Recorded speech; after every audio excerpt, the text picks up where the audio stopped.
குறைத்தால் மட்டும்தான் நீங்க உங்க சமூகம்னு சொல்லக்கூடிய இந்த சுற்றுப்புற சூழல், நம்ம குடும்பமா இருக்கலாம், ஃப்ரெண்ட்ஸ் சர்க்கிளா இருக்கலாம், இதுல உங்களுக்கு ஒரு அந்தஸ்து கிடைக்கும். இப்ப ஜாலியா இருந்துட்டு ஒரு 25 வயசு 30 வயசுல நினைச்சு பாருங்க, உங்க ஃப்ரெண்டுன்னு உங்களை யாராவது சொல்லிக்குவாங்களா?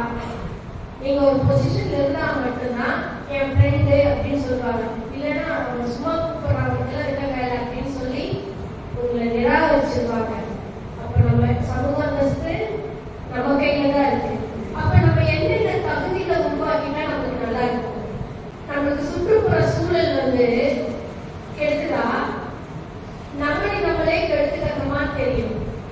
சூழல் நம்ம கெடுத்துதா, சூழலை சமாளிக்கிறது தான் நம்ம கற்றுக்கணும். நம்மளோட சுற்றுப்புற சூழல் நம்மளுக்கு இயற்கை குளிர், காற்று, மழை, பனி இப்படி இருக்கு.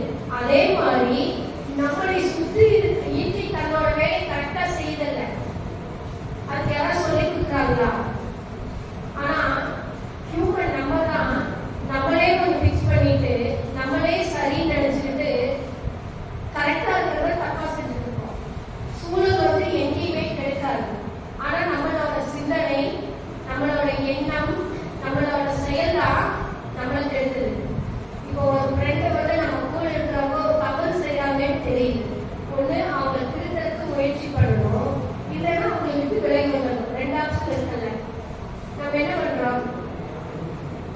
அவங்க கூட சேர்ந்து அதே கிளிக் பண்ணி போயிடும். அப்போ சூழல் கெடுத்தா நம்மளோட எண்ணம் கெடுதா? அப்போ நம்மளோட எண்ணம், அப்போ நம்ம கிட்ட இருக்கிறத நம்ம தான் முறைப்படுத்திக்கணும். நம்மளோட எண்ணம் என்னைக்குமே ஒரு நிலை இருக்காது. பார்க்கறதெல்லாம் வேணும்னு தோணும், பார்க்கறதெல்லாம் எடுத்துக்கணும்னு தோணும்.